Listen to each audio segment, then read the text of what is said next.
Cell cycle and cell division. In this unit, we are going to discuss one by one the topics. At first, we are discussing cell cycle. So, cell cycle মানে কি? The life cycle of a cell is known as cell cycle. আমি তোদের already এর আগেও বলেছি যে phases of cell cycle or phases of a cell. একটা cell mainly দুটো ফেজে থাকতে পারে। একটা যখন সে ডিভিশন করে and when the cell is dividing at that time when it's needs dividing, correct or not? যখন সেলটা ডিভাইড করছে, কেন ডিভাইড করছে? To make some copies of itself, ঠিক আছে? আর সব সময় তো একটা সেল ডিভাইড করছে না। Only when it needs dividing, then it will divide. But other times, when it will do, সেই সেলটা যেখানে আছে সেটার ওপর ডিপেন্ড করবে যে সে কী করবে। If the cell is present in pituitary gland or any kind of endocrinal gland, then the cell will make hormones. Okay? If the cell is present in any kind of exocrine glands, then it will make enzymes. If the cell is present any kind of muscle, then it will help in constriction of the muscle. Okay, so all the other cells of our body have different functions, as we know. So যখন সেলটা division করছে না তখন যে অ্যাক্টিভিটিগুলো perform করছে, those activities are called metabolic activities. That's why I'm dividing the phases of a cell into, first one is a metabolic phase and second one is a divisional phase. So this is a metabolic phase and second one is divisional phase. Metabolic phase means the cell is acting normally. There is no division required. ঠিক আছে? At that time, the genetic material present in the nucleus is generally what? DNA. At that time, the genetic material is DNA. ঠিক আছে? এই genetic material ডিএনএটা কেন থাকছে না? কারণ DNA is a group of message. All the sequences that are needed, all the messages that are needed, all these things are present in the DNA. So if the cell is making an enzyme, the message of the making that enzyme is present in their DNA. From that DNA the cell will make mRNA, and from that mRNA that cell will make protein. That is a totally different thing. So to make DNA, to make mRNA from DNA and to make protein from mRNA, we need the first step, that is DNA. তাই জন্য যখন একটা sell মানে যখন একটা sell metabolic activities perform করে তখন তার genetic material will always be DNA. ঠিক আছে? সো আমি কী ভাগে ভাগ করলাম? মেটাবলিক ফেজ আর divisional phase. So genetic material DNA in case of metabolic phase and genetic material is chromosome in case of divisional phase. একটা ডিএনএ কয়েলড আপ হয়ে ক্রোমোজোম ফর্ম হচ্ছে কখন? না ডিভিশনের দরকার হলে। Suppose you are sewing something, কিছু একটা সেলাই করছিস তুই, ঠিক আছে? এবার সেলাই করার সময় কি করতে হয়? I have to unwind the cotton thread, তাই তো? I have to unwinding the thread because to sewing is a activity, তাই তো? সিউইং ইজ আ অ্যাক্টিভিটি, আর তার জন্য কি আমার থ্রেডটাকে খোলা লাগবে। থ্রেডটা যদি রিলের মধ্যে বাইন্ডেড থাকে তাহলে কি হবে? সেটা ইনকনভিনিয়েন্ট হবে বা আমার প্রবলেম হবে বা আমি কাজটা করতে পারবো না। সো তুই এটাকে সিউইংটাকে তুই ধরতে পারিস যে এটা হচ্ছে আমার মেটাবলিক্যাল অ্যাক্টিভিটি হচ্ছে। But when the cell dividing, মানে যখন তুই ওই থ্রেডটাকে মুভ করবি, সাপোজ তুই আজকে বাড়ি থেকে থ্রেডটা কোনো কাজের জায়গায় নিয়ে যাচ্ছিস, এবার তুই তো সুতোটা খুলে নিয়ে যাবি না, you have to reel it first, that is you have to coil the thread in the reel first, তাই তো? কারণ সুতোটা খুলে নিয়ে যাওয়াটা কনভিনিয়েন্ট নয়, তাই তো? The convenient form is winding it throughout the reel, that's why you have to reel it again or coil it again to take it somewhere. মানে টেক ইট সামওয়্যার কখন নিয়ে যাবি তুই, যখন তোর অন্য কোথাও নিয়ে যাওয়ার দরকার হবে। তাহলে এটাকে তুই ডিভিশন হিসেবে ধরতে পারিস। যখন ডিভিশন করছে, ডিএনএ কি, ডিএনএ তো একটা খোলা আনওয়াইন্ডেড পার্টিকেল, আনওয়াইন্ডেড ফর্ম, তো সেটাকে ওয়াইন্ড করে ক্রোমোজোম ফর্মে নিয়ে আসা হচ্ছে, যেটা মোর কনভিনিয়েন্ট। ঠিক আছে, তাই জন্য যখন একটা সেল ডিভিশন অ্যাক্টিভিটির দিকে যায়, মানে সেলটা নর্মালি মেটাবলিক ফাংশন পারফর্ম করছিল, যে সেলটা সাপোজ ডিভিশন অ্যাক্টিভিটির দিকে গেল, সেই মুহূর্তে কি হবে, সেই মুহূর্তে সেলটা নিজের ডিএনএ মেটেরিয়াল আর জেনেটিক মেটেরিয়ালকে কয়েলড আপ করে ক্রোমোজোমে কনভার্ট করবে। এখানে দেখ, DNA is coiled up into the chromosome. ঠিক আছে, এইভাবে ডিএনএ নিজেকে কি করে, কয়েল আপ বা সাম আপ করে নেয়, দিয়ে ক্রোমোজোম ফর্ম করে। ঠিক আছে, আচ্ছা, এইবার আমরা directly phases of cell cycle দেখব। মানে এই কয়েলিংটা হওয়ার পরে কি ঘটনা হচ্ছে, বা এই কয়েলিংটা হওয়ার আগেই বা কি ঘটনা হচ্ছে। ঠিক আছে, একটা হিউম্যানের after birth to the death is the life cycle of a human. Same goes for the cell. একটা সেলের birth to death, this cycle is called cell cycle. In this cycle, the cell can divide, the cell can perform secretory activities, the cell can perform metabolic activities, everything. ঠিক আছে, এই সময় কি করবে সেলটা, all the activities is gonna performed by the cell. ঠিক আছে, আচ্ছা, এইবার তো আমরা সেল সাইকেলটাকে ওয়ান বাই ওয়ান দেখবো। Mainly there are two phases of cell cycle. One is a interphase and another is mitotic phase. ঠিক আছে, one is interphase and another is mitotic phase. তো ইন্টারফেজে কি হয়, interphase is the preparatory phase. Okay, interphase, it is a preparatory phase or preparational phase. ঠিক আছে, আর mitotic phase is a divisional phase, division happening there. ঠিক আছে, তো সবার প্রথমে যখন সেল সাইকেল নিয়ে কাজকর্ম করা হয়েছিল, তখন মানুষ কি তোর ইন্টারফেসকে কখনো গুরুত্ব দেয়নি। ঠিক আছে, at first interface was neglected by the scientist because no huge changes are shown in the cell in case of interface. That's why interface is neglected at first. But after the modern biology comes, তখন কি দেখা গেল যে division তো একটা খুব শর্টে হয়ে যাচ্ছে। ডিভিশন মানে এই মাইটোটিক ফেজ হতে 25% টাইম লাগে সেলে, আর 75% টাইম জুড়ে হয় হচ্ছে ইন্টারফেস। ঠিক আছে, 75% of the cell cycle is interphase আর 25% of the cell cycle is mitotic phase. Mitotic ফেজে কি হচ্ছে, যে এই যে জেনেটিক মেটেরিয়ালটা ছিল, মানে ক্রোমোজোম ছিল বা ডিএনএ ছিল, সেটা কি হচ্ছে, সেটা ভাগ হচ্ছে, ডিস্ট্রিবিউটেড হচ্ছে দুটো সেলের মধ্যে। এটা হচ্ছে মাইটোটিক ফেজের ঘটনা। তো এই ঘটনাটা হতে খুব কম টাইম লাগে, কিন্তু এই ঘটনাটা হওয়ার যে কি plot formation, that is much much more relevant or much more important than this, because এই যে জেনেটিক মেটেরিয়াল যেটা সেপারেটেড হচ্ছে, সেই জেনেটিক মেটেরিয়ালটাকে সেপারেট করার জন্য মাইটোটিক ফেজে আগে তার একটা কপি ফর্ম করতে হবে। সেই কপি ফর্মের জন্য যে জিনিসগুলো লাগবে সেগুলো ফর্ম করতে হবে। এই all this things are going through in the interface, all this things are taking place in the interface. That's why interphase is much more important and time consuming as well.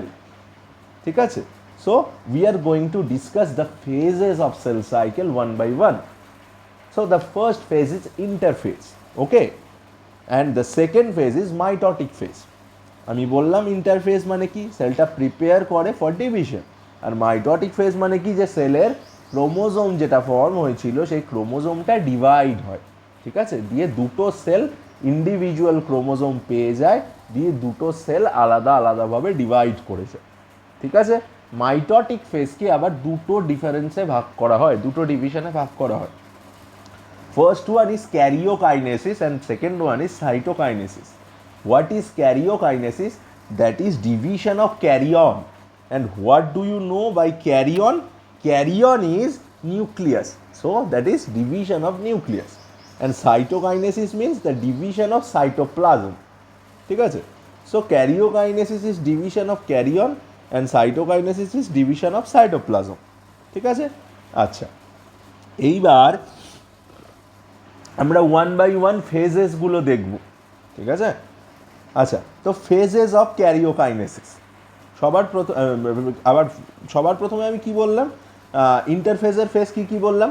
ইন্টারফেজের আন্ডারে there are three phases, there are three phases present in interphase. First one is G1, second one is S, and third one is G2. And in mitotic phase there are two phases. First one is karyokinesis and the second one is cytokinesis. ঠিক আছে? All the phases will be discussed elaborately one after one. ঠিক আছে? ইন্টারফেজের আন্ডারে G1, S and G2, mitotic ফেজের আন্ডারে karyokinesis and cytokinesis.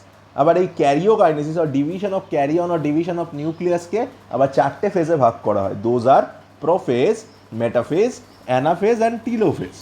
ঠিক আছে? তো আমরা ওয়ান বাই ওয়ান স্টেপসগুলো কভার করব। At first interphase. আমি আগেই বলেছি যে ইন্টারফেস 75% টাইম জুড়ে হয় সেলের ক্ষেত্রে। সো ইন্টারফেজের আন্ডারে যে ফেজেসগুলো আছে সেগুলো একবার দেখে নিই। Those are G1, S and G2। তাহলে G1 থেকে শুরু করে G2 এই টোটালটাই হচ্ছে আমার ইন্টারফেস, আর এইটুকু এই এমটা হচ্ছে মাইটোটিক ফেজ। তো আমরা দেখব একে একে কোন ফেজে কি হচ্ছে। First phase is G1।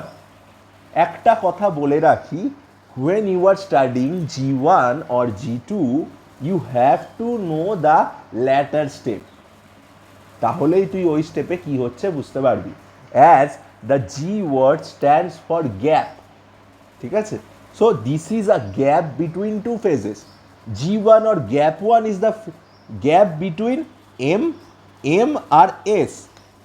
So G1 কার মাঝের গ্যাপ? M আর S এর মাঝে। আর G2 কার মাঝের গ্যাপ? S থেকে M এর দিকে। G1 হচ্ছে M থেকে একটা সেল S এ যাচ্ছে, আর এক G2 হচ্ছে S থেকে একটা সেল M এ যাচ্ছে। So this are the two gaps. আর এই দুটোয় কোনটায় কি হচ্ছে জানার সব থেকে ভালো উপায় কি বললাম, যে লেটার স্টেপটা দেখব। লেটার স্টেপটা দেখলেই আমি জেনে যাব যে এটাই কি হচ্ছে। লেটার স্টেপের জন্য সবসময় প্রিপেয়ার হয় G1 আর G2-তে। সাপোজ লেটার স্টেপে যদি ডিএনএ ডুপ্লিকেশন হয়, মানে ডিএনএটা ডবল হয়, জেনেটিক ম্যাটেরিয়াল ডবল হয়, সেই ডাবলিংটার জন্য প্রিপারেশন নেওয়া হবে তার আগের ফেজে। বা সাপোজ যদি নেক্সট ফেজে ডিএনএটা মানে হচ্ছে ক্রোমোজোম ফর্মেশন হয় বা ক্রোমোজোমটা ডিভাইড হয়, সেই ডিভিশনের জন্য প্রিপারেশন নেওয়া হবে তার আগের ফেজে। সো আমরা আগে G1 যে দেখছিলাম, তো G1 জানার জন্য আমি কি বললাম যে এস ফেজটা জানবো। S, the full form of S is synthesis phase. Synthesis of what? Synthesis of DNA.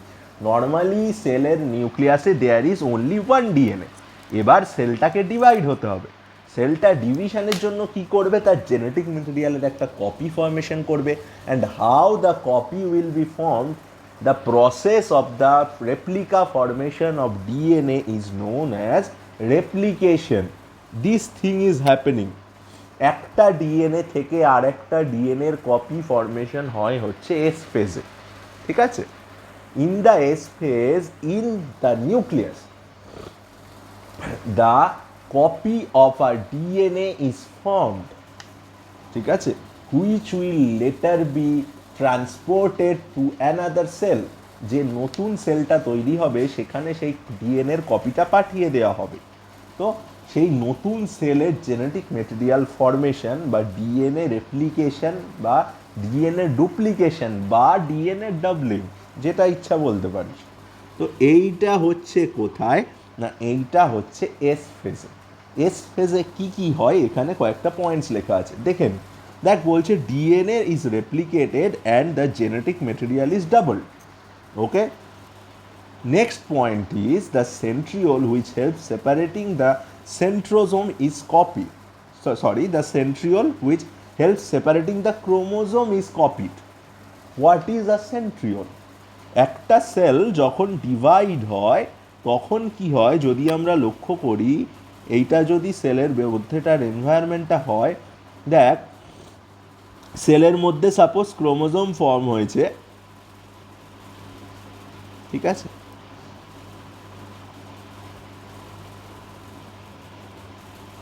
ঠিক আছে, সেলের মধ্যে সাপোজ ক্রোমোজোম ফর্ম হয়েছে, এইবার কি হয়, এই সময় দুটো এন্ডে একরকম পাথরের কুচির মতো দেখতে মেটেরিয়াল থাকে। ঠিক আছে? ঠিক আছে,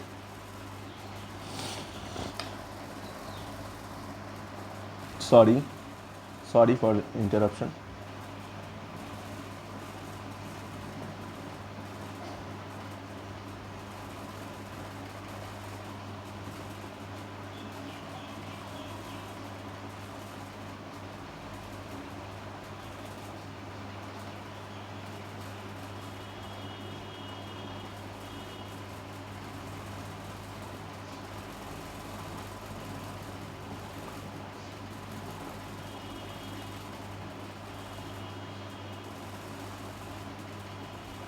ঠিক আছে, দেখ দুদিকে দুটো ডটের মতন দেখতে স্ট্রাকচার আছে, এইগুলো থেকে কি বেরোয়, এইগুলো থেকে একরকম ফাইবার বেরোয়, এইগুলো থেকে একরকম ফাইবার বেরোয়। ঠিক আছে, যেগুলো কি করে, এই ক্রোমোজোমগুলোকে কানেক্ট করে ডিভিশনের সময়, দিয়ে ক্রোমোজোমগুলোকে দুটো এন্ডের দিকে, এই দিকের একটা ফোর্স কাজ করে, এই দিকে একটা ফোর্স কাজ করে। ঠিক আছে, ক্রোমোজোমগুলোকে মুভ করতে, একটা ক্রোমোজোম থেকে আরেকটা ক্রোমোজোমকে আলাদা করতে হেল্প করে এই ওপরে যে সেন্ট্রিওলগুলো আছে। তো সেন্ট্রিওল নর্মালি একটা সেলে একটা দিকে থাকে, একটা নর্মাল সেল যে ডিভিশন করছে না তার একটা এন্ডে সেন্ট্রিওল থাকে, আর একটা এন্ডে থাকে না। তো এই ক্ষেত্রে কি হয়, at the time of S phase এই সেন্ট্রিওল মেক্স আ কপি। ঠিক আছে, এই সেন্ট্রিওলের কপি তৈরি হয়। ঠিক আছে, মানে আরও দুটো তৈরি হলো।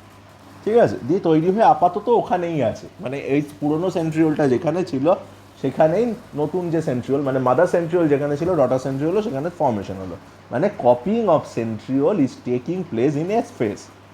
ঠিক আছে, আর সেন্ট্রিওলটা কি করছে, সেন্ট্রিওল থেকে স্পিন্ডল ফাইবার ফর্মেশন হচ্ছে, this fibre is known as spindle fibre, এই সম্পর্কে আরও বলা হবে।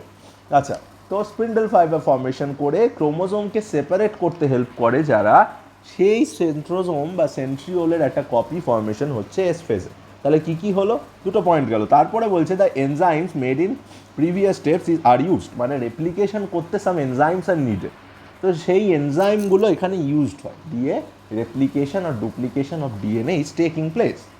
ঠিক আছে, তারপরে যে ফেজটা আছে that is G1 phase or gap one phase.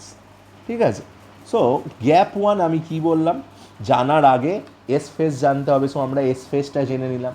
এইবার এস ফেজে যে ঘটনাগুলো হচ্ছিল হুবহু তার প্রিভিয়াস ঘটনা, মানে সেইগুলো করতে যা যা লাগবে তার প্রিপারেশন নেবে হচ্ছে G1। সো রেপ্লিকেশন হচ্ছিল এসে, so preparation of replication or preparation of synthesis will take place in G1, সেটাই লেখা আছে দেখ, previous phase of S and preparation of synthesis takes place। ঠিক আছে, এনজাইম রেপ্লিকেশন করতে কিছু এনজাইম লাগে, সেই এনজাইমগুলো ফর্ম হবে এই ফেজে।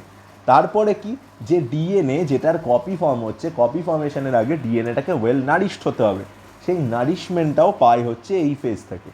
আর ডিভিশন করার জন্য বা রেপ্লিকেশন করার জন্য সেলের মধ্যে একটা স্পেস দরকার হয়, ম্যাক্সিমাম স্পেস, তো এই সময় থেকে সেলটা সাইজে ইনক্রিজ করতে থাকে।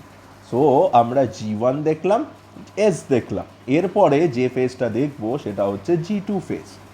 ঠিক আছে, G2 ফেজ দেখার জন্য আমাকে জাস্ট জেনে নিতে হবে এম ফেজে কি হয়। যেহেতু আমরা এম ফেজ এই ফেজে এই ভিডিওতে কভার করছি না, তো আমি একটু ছোট করে বলে দিই এম ফেজে কি হচ্ছে। একটু আগেই বললাম যে এম ফেজে সেলটা ডিভাইড করছে। ঠিক আছে, এম ফেজে সেলটা ডিভাইড করছে এবং কি হচ্ছে, যে ক্রোমোজোম মেটেরিয়ালটা ছিল, মানে এই যে ডিএনএটা কয়েলড আপ হয়ে যে ক্রোমোজোমটা ফর্ম হলো, সেই ক্রোমোজোমটা কি হয়, সেই ক্রোমোজোমটা দুদিক থেকে ডিভাইড করে।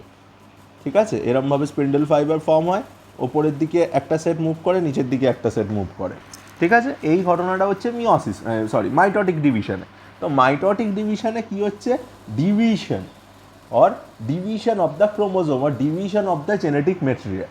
তো জেনেটিক মেটেরিয়াল ডিভাইড করতে যে প্রিপারেশনগুলো নেওয়া দরকার সেগুলো নেওয়া হবে G2 ফেজে। ঠিক আছে, সো আগেরটা যেমন G1 ছিল preparation for replication, that is S, আর এই ফেজটা হবে preparation for division, that is M. M এর জন্য প্রিপারেশন নেওয়া হবে G2-তে। এম এ আরও কী হচ্ছে further will be discussed in the next video. So here we are discussing the G2 only. So দেখ লেখা হয়েছে, দেখ G2 is the gap between S phase and M phase, ঠিক আছে। তো এই ফেজে the cell prepares itself for division in this phase, ঠিক আছে। The cell organelle starts to dissolve. একটা কথা আমি বারবার বলেছি, when a cell is start dividing, all the organelles except of mitochondria and ribosome are going to dissolve to provide the maximum space to divide, ঠিক আছে। তো এই dissolving of the organelles will start from G2 because this is also a preparation for division. তারপরে কি হচ্ছে, যে সেন্ট্রিওলের কপিটা এখানে ফর্ম হয়েছিল, এই সেন্ট্রিওলটা এই এন্ডে পাঠানো হচ্ছে। দ্যাট মিনস সেন্ট্রিওলস আর টার্মিনালাইজড, দুটো টার্মিনালে সেন্ট্রিওল চলে যাচ্ছে। দুটো টার্মিনালে সেন্ট্রিওল কেন যাচ্ছে, সেন্ট্রিওল দুটো টার্মিনালে গেলেই তারা কি করতে পারবে, ক্রোমোজোমটাকে দুটো দিকে টেনে ছাড়াতে পারবে, তাই জন্য centrioles migrate to the terminals. আচ্ছা, এইবার কি হয়, নিউক্লিয়ার মেমব্রেন যেটা ডিএনএর চারিদিকে ছিল সেটা এবার আস্তে আস্তে ডিজলভ করতে শুরু করে, ঠিক আছে। আর লাস্ট অফ অল কি হয়, এই যে ডিএনএ যেটা ডুপ্লিকেটেড হয়েছিল আর mother DNA, both mother and daughter DNA are going to coil for what, coil for division. এতক্ষণ কি চললো, প্রিপারেশন অফ ডিভিশন, এবার ডিভিশন হবে।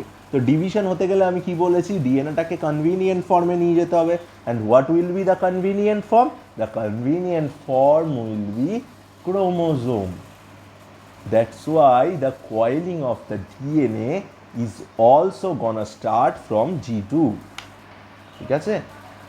So here we have completed the cell cycle, the phases of cell cycle interphase.